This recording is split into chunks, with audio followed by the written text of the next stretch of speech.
अस्सलामुअलैकुम, मैं हूं मुनीज़े जहांगीर और आप देख रहे हैं प्रोग्राम स्पॉटलाइट। नाजरीन, कल पीडीएम के इजलास के बाद यही सवाल किया जा रहा है कि क्या पाकिस्तान पीपल्स पार्टी का पीडीएम के साथ सफर खत्म हुआ, और यही जवाब ढूंढने के लिए हमने दावत दी है जनाब नैयर बुखारी साहब को, जिनका ताल्लुक पाकिस्तान पीपल्स पार्टी से है, अहम लीडर हैं और साबिक चेयरमैन सेनेट भी रह चुके हैं। कल इजलास के अंदर मौजूद थे।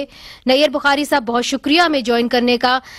क्या सीईसी को पाकिस्तान पीपल्स पार्टी की लीडरशिप कन्विंस कर पाएगी कि जी इस्तीफे दे देने चाहिए, या पाकिस्तान पीपल्स पार्टी इस मूड में भी है कि इस्तीफे दे दें? I mean, is that something that they are even considering? Thank you.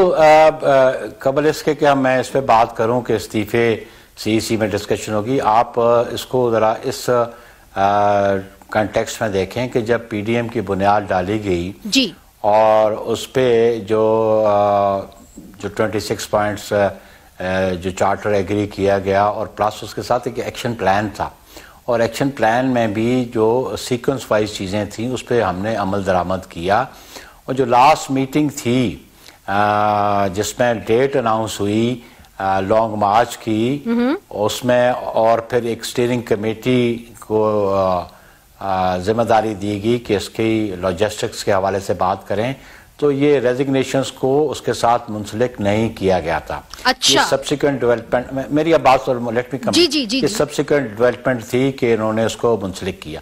इस्तीफों पे इससे पहले भी हमारी सीईसी की मीटिंग हुई, और जब ये सेनेट के इलेक्शन से कबल पीडीएम रेजिग्नेशंस चाहती थी, तो पाकिस्तान पीपल्स पार्टी का मौक़िफ़ था कि हम अपनी सीईसी के पास लेके जाएंगे इस इशू को, रेजिग्नेशंस को, क्योंकि हमारा जो एक्शन प्लान है वो उस पर लास्ट ऑप्शन रेजिग्नेशन की है। right. और उसकी वर्डिंग भी बड़ी क्लियर है, वो लास्ट ऑप्शन है, और चेयरमैन कई मरतबा अपने पब्लिक मीटिंग्स में कहते भी रहे कि ये लास्ट ऑप्शन है। तो जब ये 26 मार्च की डेट अनाउंस हुई तो उसके साथ इसको अनेक्स नहीं किया गया था रेजिग्नेशंस को। ये आपने बड़ी अहम बात की है नैयर साहब। मुझे ये बताइए कि आपने कहा कि जी मशरूत ही नहीं किया गया रेजिग्नेशंस को लॉन्ग मार्च के साथ, तो क्या ये उन 9 जमातों को नहीं पता था जब आप कल इजलास के अंदर गए, और पहले से ही आप कह चुके थे कि जी इस्तीफे लास्ट ऑप्शन है, पब्लिकली भी आप ये बात कहते रहे, तो क्या फिर उन 9 जमातों को ये मालूम नहीं था कि जी ऐसा है? देखिए, उस 9 जमातों से इम्पोर्टेंट जो बात है, जो बड़ी जमातें हैं, पाकिस्तान मुस्लिम लीग एन जो है वो स्ट्रेंथ वाइज भी पार्लियामेंट में नेशनल असेंबली में उनकी स्ट्रेंथ हम सबसे ज़्यादा है, और नंबर 2 पे पाकिस्तान पीपल्स पार्टी है, फिर मौलाना साहब की जमात है जी। लेकिन कल की मीटिंग से पहले मौलाना साहब का एक अपना एक स्टेटमेंट था कि लॉन्ग मार्च के उधर पहुँचने के साथ रेजिग्नेशन दिए जाएंगे, उसके बगैर लॉन्ग मार्च बेसूद है।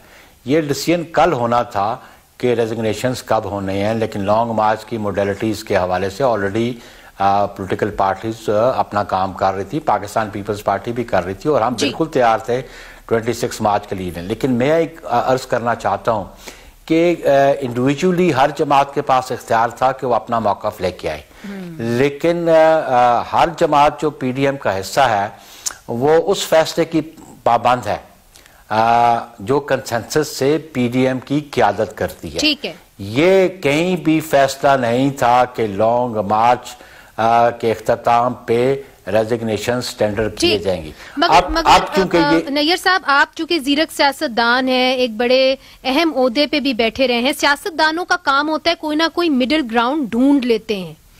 पाकिस्तान पीपल्स पार्टी और JUIF भी हमेशा कोई ना कोई रास्ता निकाल लेते हैं।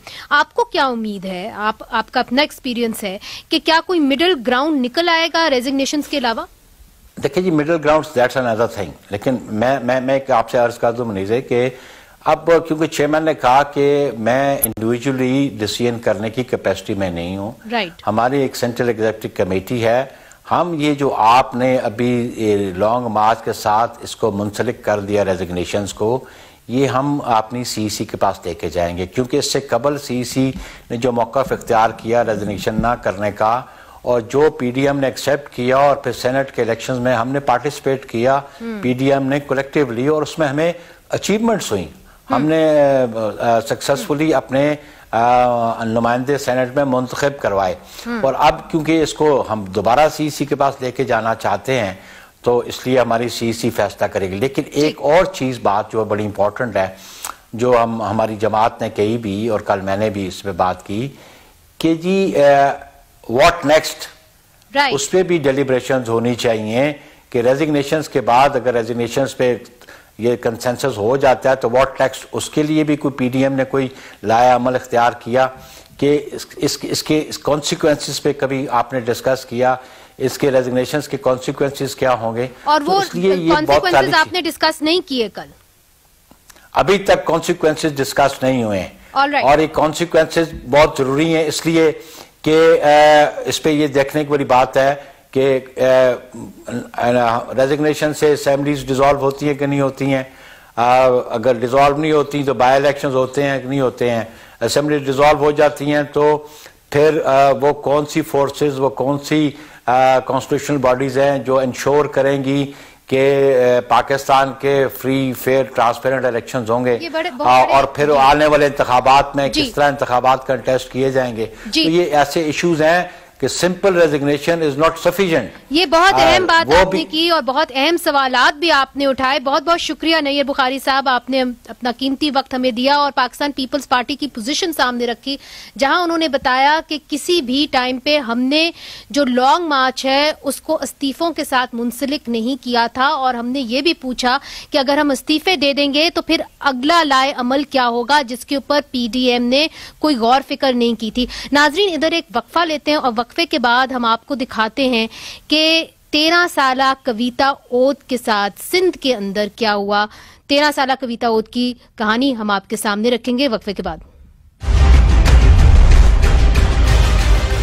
वेलकम बैक नाजरीन। जबरी मजहब की तब्दीली और कम सिन बच्चियों की जबरदस्ती की शादी के वाकयात अक्सर और बेशतर अंदरूने सिंध से सामने आते हैं। इन वाकयात में एक चीज मुश्तरक है और वो ये है कि अक्सर जबरी मजहब की तब्दीली और फिर जबरदस्ती की शादी में मरकजी किरदार घोटकी के मियां मट्ठा का होता है। हिंदू बरादरी ने हाल ही में 13 साला कविता ओट की मुबैना जबरी मजहब तब्दीली और जबरदस्ती की शादी पर कंद कोर्ट में एहतजाज किया। क्या बच्ची की शादी कर दी गई है या नहीं कर दी गई है, इसके ऊपर सवालिया निशान है। याद रहे कि सिंध में लड़की की शादी की उम्र 18 साल मुकर्रर की गई है। इस हवाले से हमारे रिपोर्टर हजूर बख्श मंगी ने एक रिपोर्ट तैयार की है। माशाल्लाह मुबारक।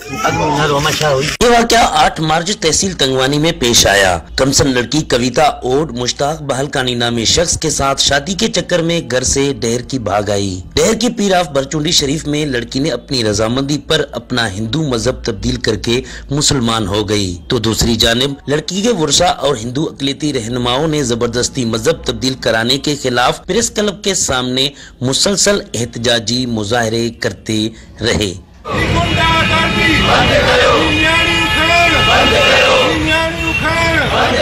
अभी जुल्म ये है कि कविता कुमारी जिसकी उम्र 12-13 साल है, जिसका सर्टिफिकेट्स भी वो मेरे पास पड़े हैं, और बात यह कि उसको अगवा किया गया, मुसलमान किया गया जबरदस्ती। सारे मजहब के लोग खड़े हुए हैं, सिर्फ हिंदू कम्युनिटी या और कम्युनिटी जिस लड़की की है कम्युनिटी के वो भी नहीं है, सारे कम्युनिटी इंसानियत के हवाले से सारे खड़े हुए हैं। हम लोग चाहते हैं कि ये मसला हल हो जाए, गवर्नमेंट लेवल पे गवर्नमेंट इसमें इन्वॉल्व हो। वर्षा ने इल्जाम लगाते हुए कहा कि लड़की को जबरदस्ती उठाकर मुसलमान किया गया है। छोटी लड़की है 12-13 साल की, जबरदस्ती कर ले गई। हम क्या करें, गरीब लोग हैं, हमारे को ये वापस करें। एसएसपी अमजद शेख ने लड़की के वालिद तख्त ओट की फरियाद पर तंगवानी थाने में मुश्ताक बहलकानी व दीगर के खिलाफ लड़की को अगवा करने का मुकदमा दर्ज किया। आज कविता को तंगवानी अदालत में पेश किया गया, जहां पर कविता ने अपने बयान में रिकॉर्ड करवाया कि मैं मुसलमान अपनी रजामंदी के साथ बनी हूँ, मुझे तहफ़्फ़ुज़ फराहम किया जाए। अदालत ने कविता को सक्कर चाइल्ड प्रोटेक्शन सेंटर भेजने का फैसला सुना दिया। कैमरामैन मेहता मंगी के साथ हजूर बख्श मंगी, आज न्यूज कंदकोट। तो नाजरीन, कविता ओट के वालिद तख्त ओट हमारे साथ कनकोट से मौजूद हैं, उनसे बात करेंगे। हमें अब्दुल गनी बिजरानी ने भी ज्वाइन किया है, सिंध बार काउंसिल के मेंबर हैं, कनकोट से हमें ज्वाइन कर रहे हैं और इस केस के अंदर उन्होंने कविता के वालिद को रिप्रेजेंट किया था। हजूर बख्श मंगी कनकोट से भी हमें ज्वाइन करें, जो आज न्यूज के नुमाइंदे हैं और हमारे लिए ये रिपोर्ट लेके आए थे। मंगला शर्मा हमें कराची से ज्वाइन करी हैं, सिंध असेंबली में MQM की MPA हैं और बहुत जल्द हमें पाकिस्तान तहरीक इंसाफ से रमेश कुमार साहब भी ज्वाइन ज्वाइन कर लेंगे। सबसे पहले तख्त ओट साहब, आपकी जानिब आऊंगी। आपकी बेटी को आज अदालत में पेश किया गया, आपका ये मुतालबा है, आपकी ये FIR है कि जबरदस्ती उसके साथ की गई और जबरदस्ती उसकी मजहब को तब्दील किया गया, और आपने ये भी कहा कि जबरदस्ती उसकी शादी भी अरेंज करने की कोशिश की गई, मगर आज तो उसने अदालत में आके ये कहा कि अपनी मर्जी से उसने मजहब तब्दील किया। जी बाजी, जो हमारी बच्ची है वो छोटी है, 13 साल, उसकी 12 साल उम्र है, उसको कोई भी ज़हनी तौर पर फैसला नहीं कर सकती। हम चाहते हैं जो बच्ची हमें अपनी वापस मिले, फिर उसके बाद जो कानूनी कार्रवाई, उसके बाद जो वो पूरी उम्र हो जाए तो उसके बाद जो बोलेंगे हम कानूनी कार्रवाई से हिसाब के कोर्ट में पेश हो जाएंगे, जो फैसला होगा वो हमें मंजूर होगा। हम यही चाहते हैं, जो हमारी बच्ची छोटी है, हमें वापस चाहिए, उसे कोई भी फैसला वो नहीं कर सकती बाजी, यही हमारी इल्तिजा है। साहब, ये भी आपने बताया कुछ मीडिया आउटलेट्स को, रिपोर्टर्स को, कि आपके ऊपर प्रेशर डाला जा रहा था, आपको थ्रेट किया जा रहा था कि आपके घर को जला दिया जाएगा अगर आप केस से पीछे नहीं हट जाते। बाजी, घर को आग लगाई थी, जो घर को आग लगाई थी वो घर भी मेरा जो आधा जो है वो जल गया। वो जो है घर देखें आप तो कभी नेट में जो देखें तो वो घर जला हुआ है मेरा। मुझे धमकी देते हैं, मुझे वो बलोच लोग हैं और मुझे जो है हथियार दिखाते हैं, मुझे कहते हैं कोई भी कानूनी कार्रवाई मत करो, चुप करके बैठ जाओ। और पहले भी जो 2-3 लड़कियां उठा के वो ओडों की और जो हिंदू बिरादरी की वो शादी करके बैठे हुए हैं, उनको यही सोच है, जो वो बोलते हैं जो हम उठाएंगे, शादी करेंगे, कोर्ट मैरिज करके शादी करके बैठ जाएंगे, कोई भी ये कुछ भी नहीं करेंगे। तो कविता को कैसे आप कह रहे हैं कि अगवा किया गया, कैसे अगवा किया गया? बाजी, हम घर बैठे हुए थे, हमारे सक्के वाले भी जो थे, मेरे एक भांजा था, एक जो साला था, वो घर बैठे थे। गाड़ी पे आए लोग के ही जो हथियार हम पे ऊपर डाल के हमारी बच्ची को उठा कर ले गए। अच्छा, और मुझे ये बताइए कि आपने जो FIR दर्ज की है, आपने मुश्ताक भलकानी के खिलाफ की है, उसके अंदर आपने ये कहा है कि मुश्ताक भलकानी के साथ आपकी बेटी कविता का निकाह जो है वो तय पाया था। हाँ, वो तय पाया था, बिल्कुल बाजी। वो ये बात चल रही थी पहले दिन से। फिर उसके बाद वो बात चुप हो गई। जो लड़का दिखाया जा रहा था, उसके बाद वो लड़का नहीं दिखाया जा रहा था। अभी देखने में भी नहीं आता है, और कोर्ट में जो मेरी बच्ची आई तो उसके साथ में भी नहीं था। अच्छा नाज़रीन, इधर हम आपको बताते चले जाएं कि मियां मट्ठा से हमने राब्ता किया था और उन्होंने वादा किया था कि हमारे शो में शिरकत करेंगे। फिर शो से 15 मिनट पहले उन्होंने फोन किया और उन्होंने कहा कि मेरा कविता के वाक़े से कोई भी ताल्लुक नहीं है। अब्दुल गनी साहब, आपकी जानिब आऊंगी, चूंकि आप आज अदालत में पेश हुए थे। मुझे ये बताइए कि अदालत के अंदर लड़की ने आके ये बयान दिया है कि वो खुद जो है अपनी मर्जी से उसने मजहब तब्दील किया है, तो अब इस केस का क्या मुस्तकबिल होगा? असल में ये है कि बच्ची बहुत छोटी है, उसकी समझबूझ के हवाले से वो जो उसने कोर्ट में बोला बिल्कुल साफ दिखाई दे रहा था। तो वो स्क्रिप्टेड एक लाइनें हैं जो वो बयान कर रही है, इससे ज्यादा वो बयान कुछ नहीं कर पा रही थी। तो डेफिनेटली वो कुछ दिन के लिए बरचुंडी शरीफ में रही हैं, और उसके अलावा उनके हाथ में वहां पर उन्होंने कहा कि अब ये मुस्लिम भी हो गई है, तो आगे आकर बयान यही देगी। और जहां तक रहा केस का ताल्लुक, तो हमने 2 एप्लीकेशंस मूव की हैं कि ये कंसेंट लड़की है और इसका जो केस है वो अगवा का ATC कोर्ट में चलाया जाए, दहशतगर्दी वाली कोर्ट में, तो वहां चलना चाहिए। ये 364A शेड्यूल्ड ऑफेंस है, तो वहां चलना चाहिए। और उसके अलावा कम से नहीं ये लड़की, और उसके अलावा दूसरी एप्लीकेशन भी हमने मूव की है कोर्ट में आज कि भाई ये इस लड़की का जो है ना मेडिकल बोर्ड बिठाया जाए, क्योंकि ये वहां से निकली थी शादी करने के लिए। जी, शादी हुई है नहीं हुई है, क्या हुआ है, कोई सेक्सुअल असॉल्ट हुआ है इस पे नहीं हुआ, कम से लड़की है, तो ये चीजें भी देखनी चाहिए। आपने अपनी FIR में मुश्ताक भलकानी को नामजद किया है और एक तस्वीर भी हमने देखी है जिसके अंदर लड़की के साथ एक लड़का खड़ा हुआ है और आदमी खड़ा हुआ है, और ये बताया जा रहा है कि जी ये मुश्ताक भलकानी के साथ उसका निकाह तय पाया था। जी, ये चाइल्ड मैरिज रेजिस्टेंट एक्ट है, जो उस हवाले से ये बंदा इसके साथ शादी नहीं कर सकता, करेगा तो जाहिर सी बात है उसके ऊपर केस तो लगा हुआ है। तो जब ये ऑफेंस चाइल्ड मैरिज एक्ट का लगा है FIR में, तो उसके बाद ये चीज उन्होंने छुपा दी है कि भाई इसने शादी भी की है। सिर्फ ये चीज सामने लाई जा रही है कि ये सिर्फ ये मुसलमान हुई है। फिर मुसलमान हुई तो कब किससे मुतासिर हुई, और वहां भरचुनी शरीफ से जाने से पहले किससे बोला, किसको बोला, और किसने इसको यहाँ से मतलब कौन लेके गया यहाँ से और भरचुनी शरीफ से मिला है कि भाई ये बच्ची इस्लाम से मुतासिर हुई है, अब सिर्फ इस्लाम कबूल किया है और कुछ नहीं किया इसने। तो ये चीजें छुपाई जा रही हैं डेफिनेटली सिर्फ केस से बचने के लिए और कुछ नहीं है। ठीक है, मंगला शर्मा साहिबा आपकी जानिब आऊंगी। देखिए, कंद कोट से घोटकी और वहाँ पे मियाँ मट्ठा का इस तरह असर रसूख होना, पहले भी इस तरह के केसेस सामने आए हैं।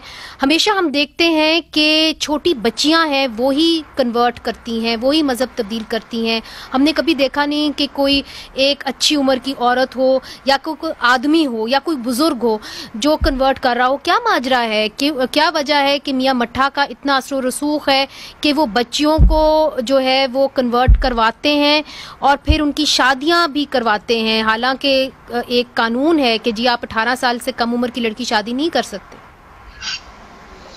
थैंक यू मुनीसे। अगर आपको याद होगा तो मेरी आप ही के प्रोग्राम में 2012-13 में रिंकल कुमारी के केस में भी मुलाकात हुई थी और मैं वहां पर भी हम यही बात कर रहे थे। बिल्कुल, तो कोई बात नई नहीं है, बहुत पुरानी ये किस्सा चल रहा है, आए दिन कम्युनिटी आती है रोडों पर। अब आप खुद सोचे ना, ये किस दिन वाकया होता है? जिस दिन पूरी दुनिया में औरतों के लिए बच्चियों के हुकूक का आलमी दिन मनाया जा रहा है। और आप वो वीडियो में देखें, वो औरत की उस बच्ची की तजलील देखें, पूरी तरफ सारे लोग खड़े हुए हैं, उस बच्ची को इस तरह से जमीन पे बिठाया गया है। ये कौन सी मुतासिर की बात है? दूसरी बात आप ये सोचें, मुतासिर मैं कब होंगी? मैं मुतासिर तब होंगी कि जो मुझे अपनी चीज पसंद नहीं आई तो मैंने दूसरी से इम्प्रेस हुई। अगर मुझे अपने ही मजहब का उस बच्ची से ये पूछो कि तुम्हें अपना मजहब कितना पता है, जिस बच्ची को अपने मजहब का नहीं पता है उसको दूसरे के मजहब से मुतासिर वो कैसे हो सकती है? देखिए, जो मियाँ मिट्ठू हो, ये भरचुंडी शरीफ वाले हैं, पीरजान सरहदी हैं, ये इलाके के अगर अपने आप को मजहबी लीडर कहते हैं, बड़े कहते हैं, तो इनके इलाके में रहने वाले लोग सारे इनके लोग हैं और सबकी हिफाजत इनका फर्ज है। ये कौन सी बात होती है? एक बच्ची आती है, आपकी मर्जी, अरे भाई मगर देखिए, आ गई। आपने दुरुस्त कहा कि पिछले 7 साल से हम इसी चीज पे बात कर रहे हैं और मियाँ मट्ठा ही वो मरकजी आप समझने किरदार है इन सारी केसेस के अंदर। तो क्या वजह है कि पाकिस्तान पीपल्स पार्टी की हुकूमत कहती है कि जी रोशन ख्याल है, सब कुछ है, मगर उनकी हुकूमत के अंदर ये सब कुछ होता है और लड़कियों को, चले आप मजहब तब्दीली की बात एक तरफ कर लें, अगर उनकी शादी कराई जा रही है 13 साल की उम्र में, जो कानून की खिलाफ वर्जी है, तो क्या मियाँ मट्ठा को पुलिस अरेस्ट नहीं करती कि जी आप छोटी बच्चियों के कैसे शादी करा रहे हैं उनके वालिदैन की इजाजत के बगैर? यही तो सारी बात है। देखिए ना, एक जब 2013 में सिंध असेंबली में बिल पास हुआ, early child marriage restaurant act, उसके तहत देखें, आज भी अगर ये कहीं ना कहीं शादी को छुपा रहे हैं या ये शादी रुकी है तो इसकी वजह से है। वैसे मैं ये समझ रही हूँ कि आज जो फैसला किया है जज साहब ने, उनको चाइल्ड प्रोटेक्शन अथॉरिटी के उनके पास दिया है, ये ज्यादा बेहतरीन है। क्योंकि एक बच्चा है, उसको आप दारुल अमान भेजते हैं, सेफ हाउस भेजते हैं, उन तमाम उन खवातीन के दरमियान तो वो बच्चा तो ज्यादा और ज्यादा हैरेस होता है। पाकिस्तान हिंदू काउंसिल ने, हमारे डॉक्टर रमेश कुमार ने इनके साथ एक बाकायदा एग्रीमेंट किया था जी, और इस एग्रीमेंट में ये कहा गया था कि अगर बच्ची, देखिए, अपनी उम्र के अलावा अगर वो मजहब तब्दील करना चाहती है, जिसे अपना मजहब पता है, उसको पसंद नहीं आ रहा, वो दूसरे मजहब में जाए, कोई बात नहीं, लेकिन आप वहाँ के लोगों को पता चले, इतने मजमे में आप एक बच्ची को बैठाकर और इस तरह से नहीं, आपकी बात मुझे समझ में आ रही है। मंगला शर्मा साहिबा, आपने डॉक्टर रमेश कुमार की बात की और आपने कहा कि मुआहदा तय पाया था हिंदू बरादरी के साथ और मियाँ मट्ठा के दरमियान। उस मुआहदे के बारे में पूछेंगे ब्रेक के बाद। हमें डॉक्टर रमेश कुमार जो है, जिनका ताल्लुक पाकिस्तान तहरीक इंसाफ से है, वो हमें ज्वाइन करेंगे। वक्फा लेते हैं।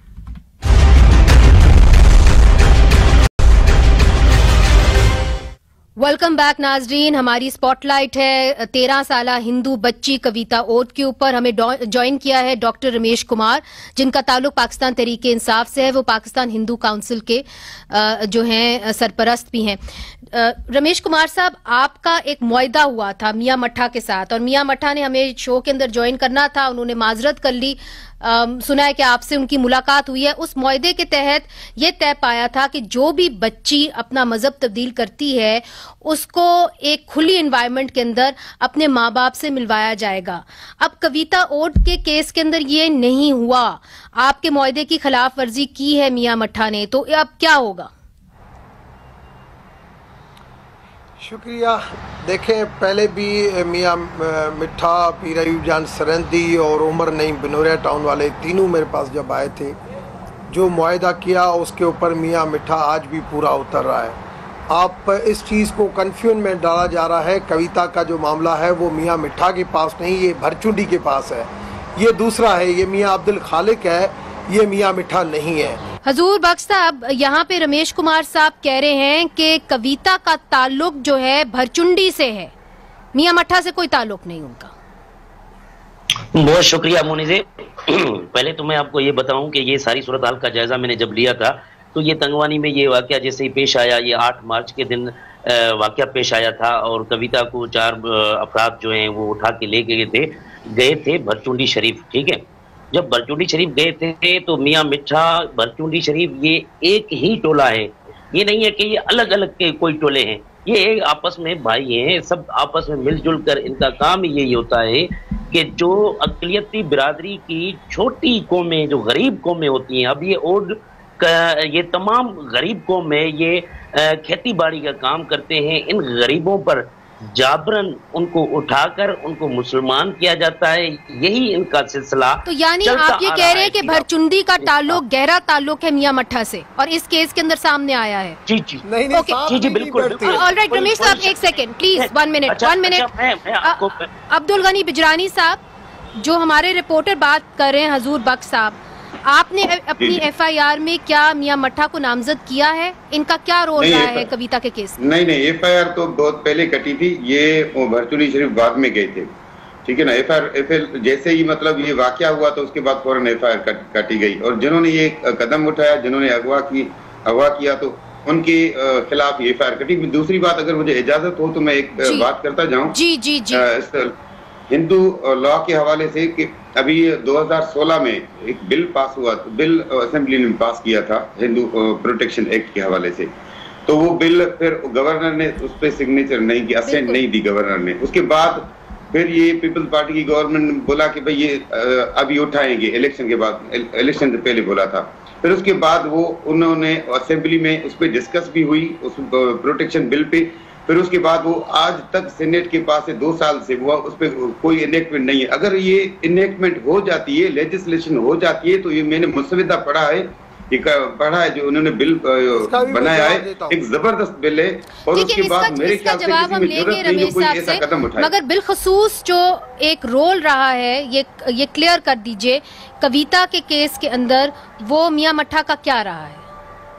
मियां मट्ठा का तो मुझे मालूम नहीं है, हम भरचुंडी शरीफ मतलब देखते आ रहे हैं और ये वाकई में भी हजूर बख्श ने सही कहा कि ये एक ही खानदान के बंदे हैं, ये अलग अलग बिल्कुल भी नहीं है। ठीक है रमेश साहब, एक ही खानदान के बंदे हैं, नंबर 1, इसका जवाब दीजिए। पहली चीज तो ये कि मियां मिठा का बिल्कुल वो रिश्तेदार है भरचुंडी शरीफ, मैं उसको डिफेंड करने के लिए यहाँ पे नहीं बैठा हूँ, मगर आज मैंने वो देखा जो, क्योंकि आज दोनों आए हुए थे, वो दोनों की आपस में कोई बातचीत भी नहीं है। पहली चीज ये जो चीज़ आज हुई है वो भरचुंडी के पास हुई है और आज उनको भी पाबंद बनाया गया है कि भाई आप, मेरी सिंपल में रिक्वेस्ट ये है, नहीं, इस्लाम में जबर नहीं है। नहीं, तो आप नहीं रमेश साहब, देखिए आपने दुरुस्त फरमाया, अगर पूरा प्रोग्राम भी करें तो वक्त कम पड़ जाता है, बड़ा तवील किस्म का टॉपिक है। मुझे सिर्फ ये बताइए कि आपने एक मुआहदा किया, उस मुआहदे के तहत आपने इन सबको रजामंद किया कि अगर कोई लड़की आएगी तो आप उसके वालिदैन को बुलाएंगे और एक ओपन एनवायरनमेंट के अंदर उसकी कन्वर्जन होगी।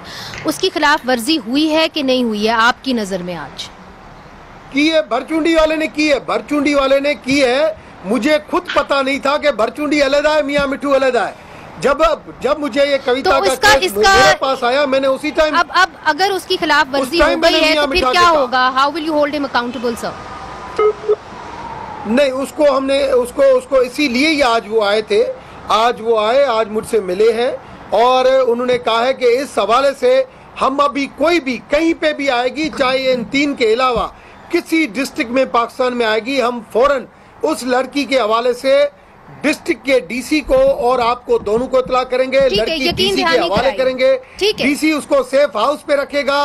2 दिन तक जो है माँ बाप के साथ इंडिविजुअली मुलाकात होगी, कोई और बीच में रुकावट नहीं होगी। यानी कि यकीन दहानी फिर से कराई गई। माइनर है तो उसको बिल्कुल सेफ हाउस में दारुल उमान हो या अपना चाइल्ड प्रोटेक्शन हो, कहीं पे ऐसी रखा। ये आज सारी ये बातें डिस्कस हुई है। ठीक है, मंगला शर्मा साहिबा जो रमेश कुमार साहब कह रहे हैं कि आज फिर उनको यकीन दहानी कराई गई, पार्लियामेंट्री कमेटी, अगर उनको यकीन दहानी कराई गई है फिर से, क्या ये काफी है?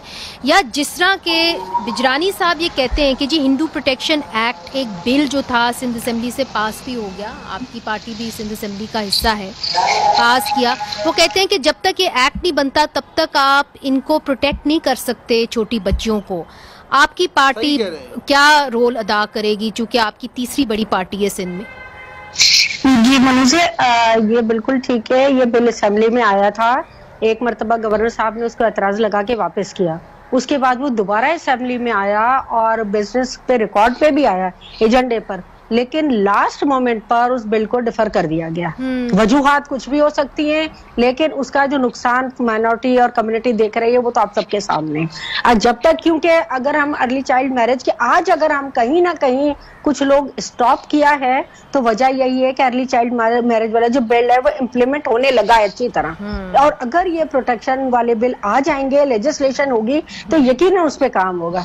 दूसरी बात ये कि जिस तरह डॉक्टर साहब ने कहा, चीजें वाकई पैरेलल ही चलेंगी, क्योंकि ये भरचुंडी और मियां मिठू दोनों एक ही हैं, ये दोनों मिलकर ही, क्योंकि ये आपस में वो क्या कहते हैं चचाजाद भाई हैं, एक दरगाह संभालते हैं, एक बाहर होते हैं, लेकिन लेजिस्लेशन बहुत जरूरी है, यकीन दहानी हो जाती है। लेकिन अभी वो बच्ची चली गई, अच्छा फैसला मैं समझ रही हूँ ये है कि बच्चे अगर जो माइनर हो उनको ना दारुल अमान भेजें, आप कह चुकी हैं पहले, सेफ हाउस भेजें। मंगला साहिबा ये बताइए कि जो ये कह रहे हैं हिंदू प्रोटेक्शन एक्ट, ये काफी होगा या कि जो कन्वर्जन सर्टिफिकेट मुख्तलिफ लोग देते हैं जिनका असर रसूख होता है इन इलाकों के अंदर, उनको अरेस्ट भी नहीं किया जा सकता अगर वो कानून की खिलाफ वर्जी करें, क्या ये कन्वर्जन सर्टिफिकेट कुछ जो हमारे एक्सपर्ट्स हैं वो कहते हैं कि सिर्फ रियासत को ये हक होना चाहिए कि वो दें? आप समझती हैं कि ऐसा कोई कानून आना चाहिए? मैं बिल्कुल इस बात से एग्री करती हूँ, क्योंकि असल प्रॉब्लम क्या है, ये जो कन्वर्जन है ना, ये बना दिया गया है रिलीजियस इशू, अदरवाइज ये सोशल इशू है। लड़कियां घर से जाती हैं, किसी कहीं ना कहीं किसी वो कांटेक्ट होता है, फिर वो अंडर एज है, कहाँ है, वो शादी करती हैं, जिस तरह मलेशिया में और दीगर मुल्कों में होता है। अगर कोई कन्वर्ट होना चाहते हैं, एप्लीकेशन दे, स्टेट के पास जाए, वो उसको होने के बाद इसके अंदर शादी से इसको मुंसलिक नहीं करना चाहिए, कम उम्र की शादी से नहीं मुंसलिक करना चाहिए। बिजरानी साहब आपकी जानिब आऊंगी, इसके अंदर पुलिस का क्या रोल रहा है, ये बड़ा अहम होता है। जी पुलिस देखते हैं सिर्फ एक ही काम अच्छा किया उन्होंने कि वो बच्ची को रिकवर कराया है उन्होंने, ये काम बहुत अच्छा किया है, मगर जो केस की हालत बिगाड़ी है इन्होंने FIR से लेके आज तक, वो प्रोसिक्यूशन के हक में नहीं है, वो डायरेक्टली अक्यूज के हक में जा रही है। अच्छा, तो आप ये कह रहे हैं कि उन्होंने शवाहिद जो हैं शायद उस तरीके से इकट्ठे नहीं किए जिस तरीके से आप चाहते थे। रमेश कुमार साहब, आपने जो मुआहदा किया है, आप नहीं समझते कि एक प्रॉपर कानून आना चाहिए इसकी रोकथाम के लिए? चूंकि हमने देखा है कि कम उम्री की शादी मुंसलिक की जाती है जबरी मजहब की तब्दीली के साथ, इस पे आप क्या कहेंगे? और क्या स्टेट को ही सिर्फ हक होना चाहिए कि वो इस किस्म के सर्टिफिकेट दे? पहली चीज तो ये कि अब स्टेट देगा, दूसरी चीज ये कि असेंबली के अंदर जॉइंट पार्लियामेंट्री कमेटी मैंने बनवाई थी प्राइम मिनिस्टर को कह के, और उसमें हमने बिल भी पास करके नेशनल लेवल के ऊपर नेशनल असेंबली को और सेनेट को भेज दिया है उसके लेजिस्लेशन के लिए। तब तक जब तक वहाँ पे असेंबली के अंदर भी जो लोग बैठे हैं वो भी इसको पास करें, तब तक आज ये डिसाइड हो चुका है कि कम उम्र शादी किसी भी तरीके से अलो नहीं की जाएगी। 18 साल से कम उम्र बच्ची ये फैसला कहाँ हुआ है रमेश साहब? ये आज जो लोग मेरे पास आए थे और लोगों की जो मुझसे मुलाकात हुई है, यानी भरचुंडी के लोग और मियां मठा उनसे आपसे बात हुई है और उन्होंने कहा जी कम उम्र की शादी नहीं होगी। बिल्कुल आज हुई है। और दूसरी चीज ये कि भरचुंडी वाले जो है उनको भी आज कविता का मैटर जैसे ही मेरे पास आया, मैंने उसी टाइम उसको प्रेस डाला कि आप लड़की पेश करो मेरे पास, मगर साथ में ये हुआ कि FIR कट गई, नहीं तो भी लड़की जो पेश कर रहे थे, क्योंकि मैंने जब उनको कहा कि भाई आपका मियां मिठा और ये तो यानी उन्होंने ज़बानी कलामी आपसे ये मुआहदा कर लिया है कि कम उम्री की शादी के ऊपर वो अपना जोर नहीं डालेंगे। स्टेट के हवाले से क्या होगा ये अभी पार्लियामेंट के अंदर जो है वो बिल्स पड़े हैं, नहीं होगी तब तक सेफ हाउस में जाएगी। ठीक है, बहुत बहुत शुक्रिया। कोर्ट उसको डिप्टी कमिश्नर, लेकिन एक बात है ना, मैं एक बात करना चाह रही हूँ डॉक्टर साहब से, एक बच्ची कम उम्र आए, कन्वर्ट हो जाए और उसके बाद 6 साल 7 साल तक सेफ हाउस में या प्रोटेक्शन में, ये गलत बात है ना। वो कन्वर्ट ही क्यों हो जब तक वो 13 साल की हो, जब या 12 साल की है, 18 साल के बाद वो कन्वर्ट हो ना। ये बात अब देखें बिल्कुल सही है कि पहली चीज तो ये जो अभी बिल बना है ना, जो अभी जो बिल बना के पेश किया है, उसमें एक जबरदस्त चीज है कि 18 साल तक वो कन्वर्ट भी नहीं हो सकती, ठीक है ना, जब तक वो दिन। और उसके अलावा अब देखें इन्होंने एक चाल चली है ना, चलो ठीक है ये कन्वर्ट हो गई, लाशक इसकी उम्र कम थी मगर इसकी शादी नहीं करा सकती क्योंकि शादी के बीच में वो लॉज आ रहे थे, चाइल्ड मैरिज रेस्ट्रेंट एक्ट है, ये दूसरे लॉज हैं वो आ रहे थे। तो ये कितनी चालबाजी से वो लड़की, फिर भी वो लड़की को फंसाना चाहते थे कि किसी तरह से लड़कियां हमारे पंजे से ना निकले। जी। और उन्होंने ये जो बिल अगर जब तक ये पास नहीं होता तब तक हिंदू माइनॉरिटीज की कोई प्रोटेक्शन नहीं है, ये खाली बातें, खाली मुआहदे। रमेश साहब मुझे आज उन्होंने कहा हमने कविता को कन्वर्ट नहीं किया अभी तक। नहीं वो तो वीडियो आई है। आज उन्होंने कोर्ट में स्टेटमेंट दी है कि बरचुडी शरीफ जाके मैं कन्वर्ट हो चुकी हूँ, मैं वापस बरचुडी शरीफ जाना चाहती हूँ, मुझे वहाँ भेजा जाए। बहुत शुक्रिया बिजरानी साहब, मंगला शर्मा साहिबा, रमेश कुमार साहब और हजूर बख्श मंगी जिन्होंने हमें ये स्टोरी लाके दी। उनके वालिद कविता के भी हमारे साथ थे। तो नाजरीन, बात यह है कि ज़बानी कलामी जो भी मुआहदे हों वो कच्चे मुआहदे होते हैं, पक्के नहीं होते, उनकी खिलाफ वर्जी करना भी बहुत आसान होता है। इसलिए जो हिंदू बरादरी है वो ये कहती है कि जी हमें आप कोई ना कोई कानून पास करें जिससे हमारी जो बच्चियां हैं उनका तहफ़्फ़ुज़ हो सके, कम अज़ कम उनकी कम उम्री की जो शादी है उसको रोका जाए। मुनीज़ जहांगीर को इजाज़त दीजिए, खुदा हाफिज़।